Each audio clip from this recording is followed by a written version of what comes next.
नमस्कार। कक्षा 11 के छात्रों का स्वागत है बही खाता में। आज बात करते हैं प्राप्त विपत्र को। हमने कल पिछले 6 बार पढ़ा था। प्राप्त विपत्र को किस तरह से एंट्री करते हैं। जनरल एंट्री पढ़ी थी, जैसे कि प्राप्त विपत्र को आता द्वारा लेनदार को वेचन करने की स्थिति में क्या होंगी, स्वीकारकर्ता की पुस्तकों में क्या लिखे होंगे, माल क्रय करने पर विनिमय पत्रों संबंधी लेन देन का लेखा किस तरह करते हैं, ये हमने पढ़ा था। आज पर एक एग्जाम्पल करके देखते हैं, उनसे समझते हैं कि ये किस तरह से एंट्रियाँ होती हैं। पहला एक एग्जाम्पल है, 1 मार्च 2016 को गगन ने संपत को 9,000 रुपये का माल बेचा और उस पर 2 माह की अवधि का एक विपत्र लिखा। संपत ने विपत्र स्वीकार करके गगन को वापस कर दिया और भुगतान की तिथि पर विपत्र का भुगतान हो गया। तो यहाँ 2 के लेजर बनेंगे। एक तो बनेगा जनरल ऑफ गगन, यानी कि जिसने माल बेचा, और एक जनरल ऑफ संपत जिसने माल खरीदा था। एंट्री देखती है। पहली कहता है वो 9,000 का माल बेचा, तो 9,000 का माल बेचने पर एंट्री बनेगी जनरल ऑफ गगन। गगन के जनरल में संपत अकाउंट को डेबिट करेंगे, संपत डेबिट करेंगे टू सेल्स अकाउंट, यानी कि संपत को उसने माल बेचा है 9,000 रुपये से, और जबकि संपत के अकाउंट खातों में एंट्री होगी परचेज अकाउंट डेबिट टू गगन 9,000 रुपये से। परचेज अकाउंट वहाँ उसके यहाँ डेबिट होगा, गगन का अकाउंट क्रेडिट होगा। इसी प्रकार जब वो बिल की रिसीविंग देगा, इसके बाद उसने बिल की रिसीविंग दी है, गगन ने रिसीविंग प्राप्त की है, तो ऐसी में बिल रिसीवेबल अकाउंट डेबिट हो जाएगा टू संपत।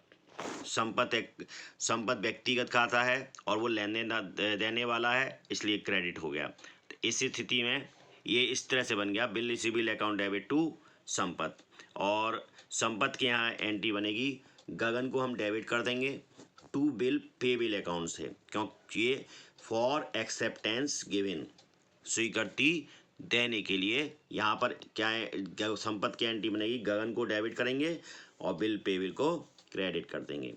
इसके बाद दे तिथि पर भुगतान हो गया है, भुगतान की तिथि पर भुगतान हो गया है। ऐसी स्थिति में गगन की यहाँ एंट्री बनेगी, कैश रिसीव हो रहा होगा तो cash account debit to bill receivable account. Bill receivable account से हमें ये पैसा प्राप्त हो रहा है, इसलिए बिल रिसीवेबल अकाउंट क्रेडिट हो जाएगा। और संपत के यहाँ क्या होगा, संपत के यहाँ बिल पेबल अकाउंट डेबिट होगा और टू कैश अकाउंट, यहाँ पर कैश अकाउंट जा रहा है, पैसा जा रहा है वास्तविक खाता में, तो इसलिए टू कैश अकाउंट क्रेडिट हो गया और बिल पेबल अकाउंट डेबिट हो गया। इस तरह से दोनों के यहाँ ये खाते का एंट्रियाँ बनेंगी। एक एग्जाम्पल और देखते हैं। इसके बाद एक ये एग्जाम्पल है, 1 जुलाई 2016 को गजेंद्र ने राजेश पर 4,000 का 2 माह की अवधि का एक विपत्र लिखा, जिसे राजेश ने स्वीकार करके गजेंद्र को वापस कर दिया। गजन ने इस विपत्र को 6% ब्याज की दर से बैंक से भुना लिया है। भुगतान की तिथि पर विपत्र का भुगतान कर दिया हो गया। दोनों पक्षों की पुस्तकों में आवश्यक ली गई है।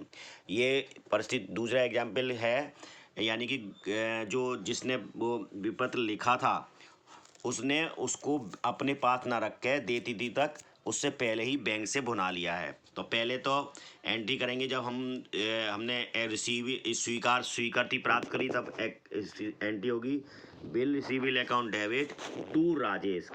राजेश यहाँ हमें स्वीकृति देने वाला है, इसलिए राजेश को क्रेडिट कर लिया 4,000 रुपये से फॉर एक्सेप्टेंस रिसीव। अब देती थी तो पहले इसने पेमेंट प्राप्त करा है, bank account debit discount charges account debit to bill receivable account 4,000 रुपये। देखिए उसने 6% की ब्याज पर उसने कहा है, तो इसने 6% की ब्याज लगा, 6% की ब्याज लगाई, 40 रुपये ब्याज निकल के आई, तो वो 40 रुपये बैंक काट लेगी डिस्काउंट के रूप में, ब्याज के रूप में, और 1,960 रुपये का भुगतान कर देगी।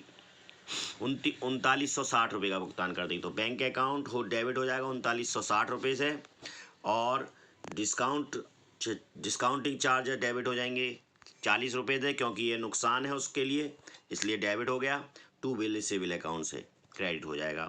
राजेश के यहाँ क्या एंट्री होंगी? राजेश के यहाँ बैंक से भुनाने की एंट्री पर कोई भी एंट्री वो नहीं करेगा, उसे इस बात से कोई लेना देना नहीं है, इसलिए वो सबसे पहले स्वीकार करने की एंट्री करेगा और उसके बाद उसके पेमेंट करने की। तो पहली जब उसने रिसीव यानी स्वीकार करा तो गजेंद्र को डेबिट करेगा टू बिल पेबल अकाउंट से, और जब जिस दिन उसका भुगतान करेगा bill payable account debit bank account. यहाँ बस इसका फ़र्क है, यहाँ कैश की जगह बैंक का प्रयोग करेंगे, क्योंकि अब बैंक कैश प्राप्त करेगी, बैंक उसका भुगतान प्राप्त करेगी, इसलिए यहाँ टू बैंक का प्रयोग करेंगे।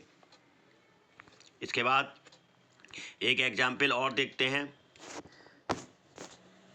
राहुल ने 4000 का माल 1 मार्च 2000 को करीम के साथ हाथ बेचा और 3 मास की अवधि का एक बिल लिखा। करीम ने स्वीकार करके राहुल को लौटा दिया। राहुल ने उसी दिन विपत को अपने लेनदार पंकज के नाम बेचैन कर दिया।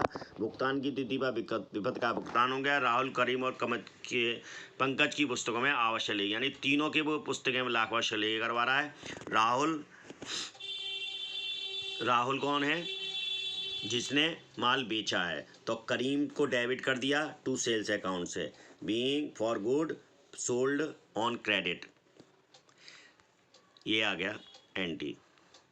फिर इसके बाद उसने स्वीकार करी है, बिल को स्वीकृति प्राप्त करी है, तो बिल रिसीवली अकाउंट डेबिट हो जाएगा टू करीम से। ये बिल स्वीकृत करने की एंट्री हो गई फॉर एक्सेप्टेंस रिसीव्ड। इसके बाद उसने उसी दिन यानी कि मार्च 1 को ही इसको किसको दे दिया है? अपने लेनदार को। तो पंकज का डेबिट करा, पंकज को डेबिट कर दिया, क्योंकि पंकज इस बिल को पाने वाला है, इसलिए पंकज को डेबिट कर दिया। व्यक्तिगत खाता है, देन पाने वाला है, इसलिए debit to bill receivable account. जो उसने बिल रिसीव यहाँ करा था, जो स्वीकृति यहाँ प्राप्त करी थी करीम से, वो स्वीकृति उसने दे दी पंकज को।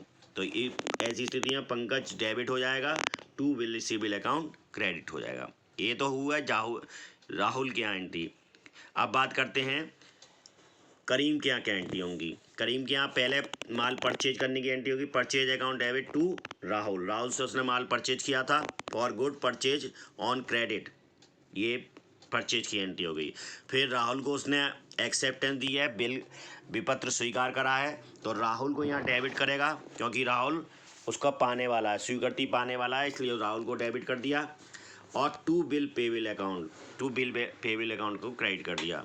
फिर बिल पेबल का डेट का वो डेट जिस डेट पर एक मार्च से 2 महीने का 3 महीने का बिल 4 महीने का बिल है, तो 4 जून को वो बिल पेबल अकाउंट को डेबिट करेगा टू कैश अकाउंट, क्योंकि कैश के पेमेंट कर रहा है, इसलिए टू कैश अकाउंट यहाँ क्रेडिट हो जाएगा और बिल पेबल अकाउंट डेबिट हो जाएगा। इसके बाद करते हैं बात पंकज के यहाँ, जिसको ये विपत्र बेचान किया गया था, उसके यहाँ क्या एंट्री होगी। बिल जो जिस दिन उसने बिल मार्च 1 को bill receivable account debit to Rahul, क्योंकि यहाँ राहुल से उसे मिला था, तो ऐसी स्थिति में उसको राहुल देने वाला है, तो राहुल को हमने यहाँ क्रेडिट कर दिया इसके पंकज के खातों में, और बिल रिसीवेबल अकाउंट डेबिट हो गया। इसके बाद कैश उसे प्राप्त हो जाएगा करीम से यहाँ, जैसे करीम से यहाँ ये कैश प्राप्त कर रहा है, तो कैश प्राप्त करने की स्थिति में cash account debit to bill receivable account और payment received of the bill. इस तरह से ये 3 तरह की स्थिति आपने समझी। पहली थी जब तक वो अपने पास रखता है, यानी कि पेमेंट तक वो अपने पास रखे बिल को, विपत्र को, तब तो ये 6 दोनों के यहाँ 3 एंट्री होंगी। उसके बाद बात करते हैं जब वो बैंक से भुना ले, तो बैंक से भुनाने पर 2 एंट्री उसके यहाँ वो एंट्री होगी कि बिल रिसीवेबल की, और फिर उसके बैंक से भुनाने की एंट्री। ये तो होगी जिसने स्वीकृति प्राप्त की है, और जिसने पेमेंट करा है उसके यहाँ बिल पेबल की होगी एक, यानी कि स्वीकृति प्रदान करने की, और फिर उसका भुगतान करने की। इसके बाद तीसरी स्थिति बेचान करने की स्थिति में क्या होगा। बेचान करने की स्थिति में पहले वो माल बेचा उसकी एंट्री, फिर उसने स्वीकृति प्राप्त की उसकी एंट्री करेंगे, फिर पंकज जिसको बेचान किया उसकी उसकी एंट्री कर देंगे। ये राहुल के यहाँ एंट्री होगी जिसने बेचान किया। इसके बाद करीम के यहाँ एंट्री क्या क्या होंगी? करीम के यहाँ एंट्री होंगी पहले परचेज वाली एंट्री, फिर उसके बाद राहुल से जो राहुल को जो स्वीकृति दी है तब उसकी एंट्री, और फिर उसका जो पेमेंट करा है उसकी एंट्री। पंकज की यहाँ एंट्री कौन सी होगी? जब राहुल से उसको वो बिल प्राप्त हुआ तो उसकी एंट्री, और उसके बाद उसके पेमेंट प्राप्ति की एंट्री। धन्यवाद।